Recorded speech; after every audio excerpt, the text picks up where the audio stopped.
रोज एक नई कहानी देखने के लिए चैनल को सब्सक्राइब करें और बेल आइकन दबाना ना भूलें। नियारा का पति मनन टीवी पे गाने सुनते हुए ऑफिस के लिए तैयार होकर गाना गुनगुना रहा था कि तभी नियारा झाड़ू लिए वहाँ आती है और उसे घूरने लगती है। आई है दिवाली, सुनो जी घर वाली, तेरे कंगने ने दिल धड़काया है। लगे सजना मेरा आज पगलाया है। सुबह सुबह गायक क्यों बन रहे हो? ऑफिस के लिए निकलो, मुझे सफाई करनी है। ओहो, जब देखो सफाई। कभी कभी तो लगता है घर में बीवी नहीं बाई लाया हूँ। ऐसा है कि आई तो मैं सफाई करने हूँ, लेकिन ज्यादा बोलोगे तो इसी झाड़ू से तुम्हारी कुटाई कर दूंगी। अरे जाने मन, मेरी बातों को दिल पर मत लो। मैं तो ये कह रहा था कि दिवाली आने वाली है, इस दिवाली प्यार के रॉकेट उड़ाएंगे। क्यों? ये प्यार के रॉकेट सस्ते बिकते हैं क्या बाजार में? अभी दिवाली की बातों में सस्ते महंगे की बात कहाँ से आ गई? अरे दिवाली का त्योहार है और त्योहार का मतलब खर्चा कोई मामूली खर्चा नहीं, क्योंकि महंगाई इतनी है। आपको पता है, कल घर का राशन लेने गई थी। आटे दाल का भाव सुनकर मेरे तो पसीने छूट गए। पूरे 5,000 का राशन आया है 1 महीने का। वो बिना रुके बोलती ही जा रही थी कि तभी उसकी सास सुचिता उसे आवाज लगाती हुई कमरे में आ जाती है। बहू, ओ बहू, हाय दया, सुबह सुबह पूरे घर का भ्रमण करा दिया तूने मुझे। और यहाँ क्या कर रही है? नाश्ता बना कि नहीं? सासू माँ नाश्ता बनाकर टेबल पर लगा दिया है। घर में इधर उधर घूमने की जगह टेबल पर देख लेती तो इतना बहुत न होता, पर नहीं, नियारा को आवाज लगाए बिना कोई काम नहीं बनता। अपना भाषण बंद कर, वो दूध वाला पैसे लेने आया है, जाकर उसका हिसाब कर दे। अरे हाँ, इस महीने तो उसने भी दूध पर 2 रुपए बढ़ा दिए। अब क्या बचत करूंगी इतनी महंगाई में। ये सब बड़बड़ाती हुई वो झाड़ू पटक कर वहाँ से चली जाती है। समय बीतता है। त्योहारों के कारण जहाँ एक और बाजार में रौनकें बढ़ती जा रही थी, तो वहीं दूसरी तरफ त्योहारों के समय चीजों के दाम भी बढ़ रहे थे। एक रोज सास बहू सब्जी लेने बाजार जाती है, तो एक दुकान पर उन्हें घर सजाने वाली लाइट्स की लड़ियाँ दिखाई पड़ती है और नियारा कहती है, सासू माँ, दिवाली पर घर सजाने के लिए वो छोटी छोटी लाइट वाली लड़ियाँ लेते हैं। अरे पिछले साल वाली लड़ियाँ भी तो पड़ी होंगी ना? कहाँ सासू माँ, वो सारी बेकार हो गई, एक भी जलने को राजी नहीं है उनमें से। ठीक है, ले लेते हैं फिर। दोनों दुकान पर जाती हैं और तरह तरह की लड़ियाँ देखती हैं। तभी नियारा को एक रंग बिरंगी लाइटों की लड़ियाँ पसंद आती है और वो कहती है, सासू माँ ये वाली सही रहेगी। भैया कितने की है? 400 रुपए की बहन जी। 400 रुपए ज्यादा नहीं हो गए? इतनी महंगी लड़ियाँ कौन खरीदेगा? अरे माता जी, ये अच्छी क्वालिटी की लड़ियाँ हैं, पूरे 6 महीने की गारंटी है इनकी। भैया दिवाली तो 1 दिन की है ना, 6 महीने की गारंटी का अचार डालेंगे क्या? आप कोई 200 वाली या 300 वाली दिखा दो। वो तो सारी बिक गई बहन जी, त्योहार का समय है बहन जी, चीजें महंगी आ रही हैं। अरे तो सारी महंगाई क्या इसी दिवाली की लड़ी पर आ गई? कुछ तो कम करो। दोनों सास बहू दुकानदार से बहुत मोल भाव करती हैं, लेकिन दुकानदार एक पैसा भी कम नहीं करता और आखिर में उन्हें वो लड़ियाँ उसी दाम पर लेनी पड़ती है। समय बीतता है। दिवाली के लिए वो पूरे घर में नया पेंट करवाती हैं। तभी उनके घर पड़ोस में रहने वाली कुंती आती है और घर को निहारते हुए कहती है, अरे वाह, घर तो बड़ा चमक रहा है सुचिता। इस दिवाली तो मोहल्ले में तेरा ही घर चमकेगा। अरे कुंती, दिवाली है इसलिए खर्चा कर लिया, लेकिन दिवाली के समय में सफेदी करवाना और महंगा पड़ गया। हाँ तो क्या हुआ, घर को साफ करने की तुम्हारी मेहनत तो बच गई ना। अच्छा, मैं क्या कह रही थी कि सोसाइटी वालों ने दिवाली पार्टी रखने का सोचा है, तो उसके लिए सभी घर से पैसे इकट्ठे करने हैं। क्या कहा आंटी? सोसाइटी में दिवाली पार्टी है और उसमें पैसे भी देने पड़ेंगे? ऐसे थोड़ी ना होता है सासू माँ, हमने जाने वाले पार्टी में। अरे बहू, सब लोग आएंगे तो तैयारियां भी चल रही है। ऐसे में तुम लोग नहीं आओगे तो लोग क्या कहेंगे? ठीक है, मैं देखती हूँ। बहू जा चाय बना ला। ठीक है सासू माँ। तभी वो किचन की ओर चली जाती है।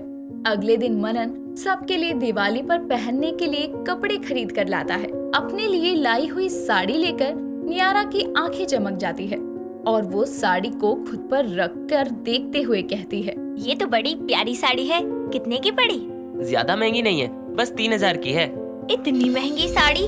अरे दिवाली है, मेरी शादी की सालगिरह नहीं जो इतनी महंगी साड़ी खरीद कर ले आए। वैसे इन कपड़ों की खरीदारी में कितने पैसे फूंक दिए बेटा तूने? सबके कपड़े 8000 तक में आ गए माँ। सही कहा है किसी ने, मर्दों को खरीदारी का कोई ज्ञान नहीं है। लगता है ये दिवाली महंगाई वाली गुजरेगी। सही कह रही हो सासू माँ। अभी तो पूजा का सामान, नई मूर्तियाँ, रिश्तेदारों के लिए तोहफे और मिठाइयाँ भी तो लेनी है। अब महंगाई तो सबके लिए है ना, आप दोनों इतना परेशान क्यों हो रही हैं? दिवाली है, नाचो गाओ, खुशियाँ मनाओ। मनन के इतना कहते ही दोनों उसे घूरने लगती है, तो वो अपने कपड़े लिए चुपचाप कमरे में चला जाता है। ठीक 3 दिन बाद धनतेरस का दिन आता है, जिसके लिए सुचिता अपनी बहू को महंगाई के चलते बस सोने की एक नथ खरीद कर देती है। छोटी दिवाली के दिन नियारा दिवाली की पूजा के सामान की लिस्ट बना रही थी कि तभी दरवाजे पर दस्तक होती है और सामने खड़ी थी नियारा की बुआ सास रमैया। उसे देखकर दोनों सास बहू हैरान हो जाती हैं। तभी रमैया कहती है, टुकुर टुकुर का ताक रही हो, पहचान में नहीं आ रहे का हम? अरे जिज्जी कैसी बात करती हो, वो छोटी दिवाली पर आप आ जाओगे ये नहीं सोचा था। अब तुम्हारे सोचने से तो आना जाना नहीं ना करेंगे। और तू का पेन कॉपी लिए खड़ी है, न प्रणाम न नमस्ते। पाए लागू बुआ जी, आप दिवाली में यहाँ? तू कहना क्या चाह रही है बहू? यही कि क्यों महंगाई में खर्चा कराने टपक गई। आप बैठिए ना। एक बात समझ नहीं आई, दिवाली को समय है, घर के बाहर लड़ियाँ जल रही हैं, लेकिन घर में कोनो सजावट ही ना है। मतलब दिवाली की कोनो खुशी है कि नहीं? नहीं नहीं जिज्जी, कैसी बात कर रही हो? बहू वही तो साज सामान और पूजा की सामग्री की लिस्ट बना रही है। फिर ठीक है, वरना दिवाली पर ऐसे सुना सुना घर ठीक ना लगे है। इतना कहकर वो सोफे पर पसर जाती है। अब उसकी खातिरदारी के चलते खर्चा बढ़ जाता है। दिवाली की दोपहर सुचिता मनन को 1000 रुपए देकर घर की सजावट, पूजा का सामान और मिठाइयाँ लाने भेजती है। लेकिन कुछ देर में जब वो सभी सामान को लेकर लौटता है तो उसका खर्चा 3000 बैठता है। और नियारा कहती है, सासू माँ देखो ना, 3000 का सामान लेकर लौटे हैं ये। हाँ तो महंगाई ही इतनी है, तुम्हारे दिए हुए 1000 में तो बस मिठाइयाँ ही आई हैं, बाकी सारे सामान के पैसे मैंने खुद की जेब से भरे हैं। अरे अभी तो पूजा के लिए पंडित जी को दक्षिणा भी देनी है, वो भी इन बुआ सासू माँ के चलते। बहुत धीरे बोल, जिज्जी ने सुन लिया तो हमें महंगा पड़ जाएगा। अब क्या कर सकते हैं बहू, ये दिवाली तो महंगाई वाली हो ही गई है। अब चिंता छोड़ और पूजा के लिए तैयार हो जा।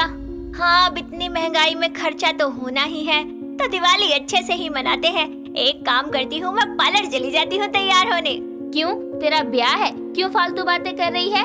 अरे सासू माँ डर क्यों रही है, मैं तो मजाक कर रही थी। इस महंगाई वाली दिवाली को और महंगा नहीं बनाऊंगी मैं। तभी तीनों हंसने लगते हैं और कुछ देर बाद सभी तैयार होकर मंदिर में विधि विधान अनुसार लक्ष्मी गणेश जी का पूजन करते हैं और घर के बाहर दिए जलाते हैं। मनन और नियारा अपने बड़ों का आशीर्वाद लेते हैं, साथ ही पड़ोसियों में मिठाइयाँ बांटते हैं। इस तरह वो अपनी दिवाली खुशी खुशी मनाते हैं। प्रज्ञा बहुत ही सुशील और संस्कारी लड़की थी। उसके माता पिता ने विपुल नाम के एक लड़के से उसकी शादी करवा दी थी। विपुल एक बहुत ही ज्यादा घटिया किस्म का लड़का था, जो सभी लड़कियों को ताड़ता रहता था। साथ ही शादी से पहले भी उसके 4 से 5 लड़कियों के साथ अफेयर्स रह चुके थे। बिना विपुल के बारे में जाने प्रज्ञा के माता पिता ने अपनी नाजुक सी कली बेटी को उस घटिया आदमी के साथ विदा कर दिया था, और जिसका अंजाम प्रज्ञा को भुगतना पड़ा। ऐसे ही एक दिन दोनों पति पत्नी कमरे में बैठे होते हैं कि तभी प्रज्ञा उससे पूछती है, विपुल जी देखिए ना, कौन सी साड़ी सबसे अच्छी लग रही है? माँ जी ने पूजा में बुलाया है, तो बताइए ना एक बार। विपुल जी बताइए ना। अरे तुम फोन दो। नहीं दूंगी, जब तक मुझे बता नहीं देते ना कि कौन सी साड़ी पहनूं, तब तक आपका फोन बिल्कुल नहीं दूंगी। नहीं देगी ना तू? अभी बताता हूँ तुझे। इतना कहकर विपुल गुस्से में उसका गला पकड़ लेता है और उससे बोलता है, पागल समझ रखा है क्या तुमने मुझे? पता नहीं कहाँ से मेरे माँ बाप ने तुम्हें मेरे पल्लू में बांध दिया। ऐसा है, मुझे तुझ जैसी गवार लड़की में कोई इंटरेस्ट नहीं है, so stay away from me. कुछ देर के बाद वो साड़ी पहनकर तैयार हो जाती है और जैसे ही खुद को शीशे के आगे देखती है तो उसकी गर्दन पर विपुल की उंगलियों के निशान दिखाई देते हैं, और इस वजह से उसे गले का हार पहनने में भी बहुत दिक्कत होती है। लेकिन फिर भी वो पहन लेती है और पूजा में जाकर भगवान की आरती करती है। और फिर उसकी सास रेशमा उससे बोलती है, जीती रहे बहू, सदा सुहागन रहे। अच्छा बहू सुन, आज ना तू उपमा बनाना, विपुल को बहुत पसंद है, और बिल्कुल अच्छे से बनाना। ठीक है माँ जी, मैं अभी झटपट से बना देती हूँ। अरे रुक बहू, सुन तो सही। ओहो, आधी बात तो सुनी ही नहीं इसने, कहीं मूंगफली ना डाल दे उपमा में। प्रज्ञा उसके लिए जल्दी से उपमा बनाती है और वो क्रश्ड मूंगफली भी उसमें डाल देती है और विपुल भूख के मारे वहां आता है। प्रज्ञा हाथों में उपमा लिए वहीं खड़ी होती है और तुरंत उसे दे देती है, जिसे खाते ही विपुल बहुत ही जोर जोर से खांसने लगता है। ये सब देखकर प्रज्ञा बहुत ही घबरा जाती है और तभी विपुल बोलता है, मेरा गला, माँ जल्दी आओ मेरे पास। विपुल जी आपको क्या हो गया? ये लीजिए पानी। दूर चली जाओ मुझसे माँ, मैं सांस नहीं ले पा रहा माँ। इतना सब कहकर वो बेहोश हो जाता है और तभी विपुल की ऐसी आवाजें सुनकर रेशमा आती है और बोलती है, अरे विपुल बेटा, क्या हुआ तुझे? ऐसे बेहोश कैसे हो गया? माँ जी देखिए ना, इनको क्या हो गया?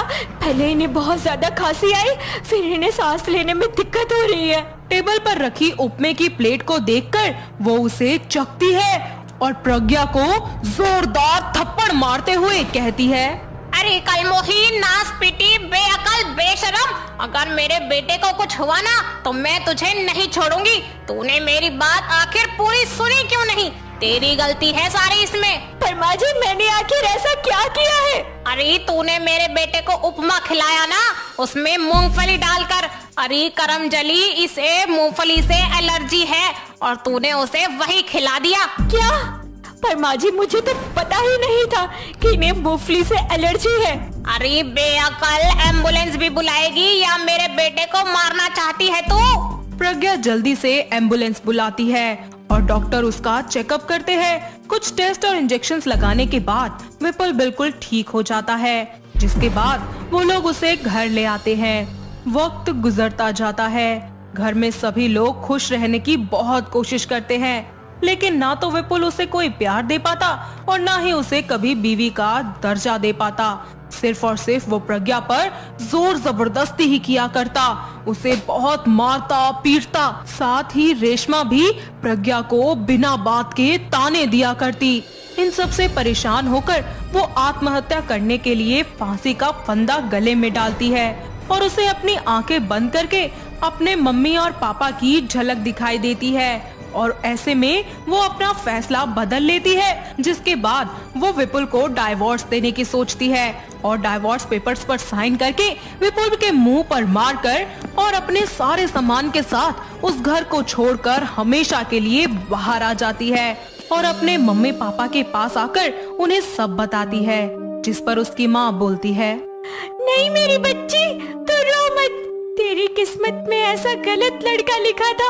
अगर हमें पता होता कि उसकी हरकतें ऐसी हैं, तो मैं मेरी बच्ची तुझे कभी उसके साथ विदा न करती। नहीं मम्मी पापा, इसमें आप लोगों का कोई दोष नहीं है, ये सारा दोष तो मेरी किस्मत का है। समय गुजरता जाता है और प्रज्ञा अपनी पहली शादी की यादों को भुला देती है और ऐसे ही एक दिन वो सब्जी लेने के लिए बाजार गई होती है। वापस आते समय एक बड़ा सा ट्रक उसके पीछे तेजी से आ रहा होता है, लेकिन प्रज्ञा तो अपने ख्यालों में इस कदर गुम होती है कि उसे कुछ होश नहीं होता। और जैसे ही वो ट्रक प्रज्ञा को कुचलने वाला होता है कि तभी पुनीत नाम का एक लड़का आकर प्रज्ञा को अपनी ओर खींच लेता है और उससे बोलता है, पागल हो क्या तुम? कहाँ ध्यान था तुम्हारा? इतना बड़ा ट्रक तुम्हारे पीछे आ रहा था, देख के नहीं चल सकती क्या? अरे तुम्हें सुनाई नहीं देता क्या? हाँ, मर जाने दो मुझे, आखिर मैं जीकर क्या करूँगी? ऐसे क्यों बोल रही हो? कुछ हुआ है क्या? ये पूछो कि क्या क्या नहीं हुआ है मेरे साथ। लगता है तुम ठीक नहीं हो। प्रज्ञा की ऐसी बातें सुनकर पुनीत उससे सारा सच पूछना चाहता है, जिसके बाद प्रज्ञा भी उसे विश्वास करके सब कुछ बता देती है और प्रज्ञा की कहानी सुनकर पुनीत बहुत ही ज्यादा उदास हो जाता है, साथ ही उसे आगे बढ़ने की हिम्मत देता है। बहुत देर तक दोनों एक दूसरे से यूं ही बातें करते रहते हैं। ऐसा लगता है कि मानो उनमें गहरी दोस्ती हो गई हो।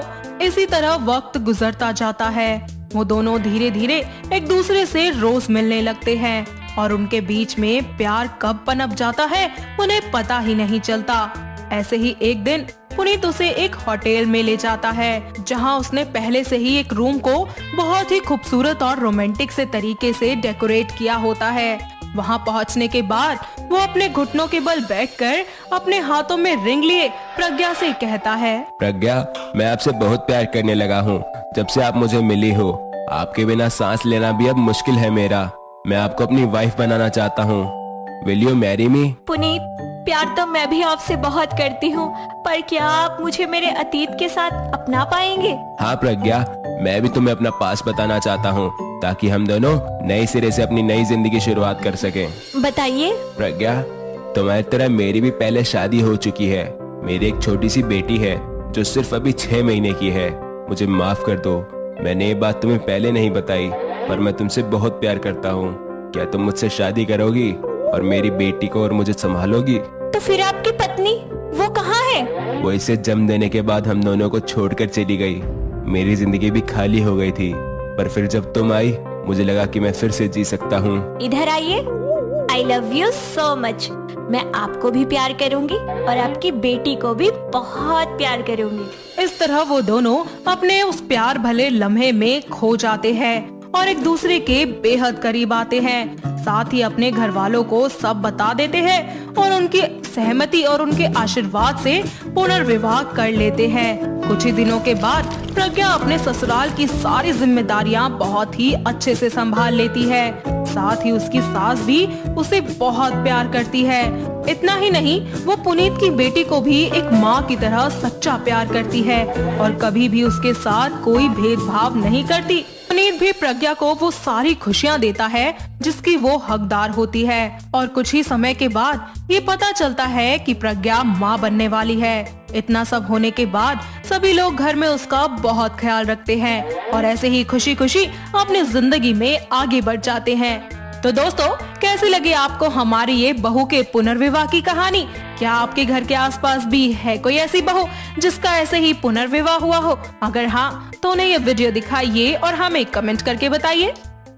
दोस्तों, अगर आपको ये कहानी पसंद आई तो इसे लाइक करें, शेयर करें और कमेंट करके बताएं कि कहानी में आपको सबसे अच्छा क्या लगा।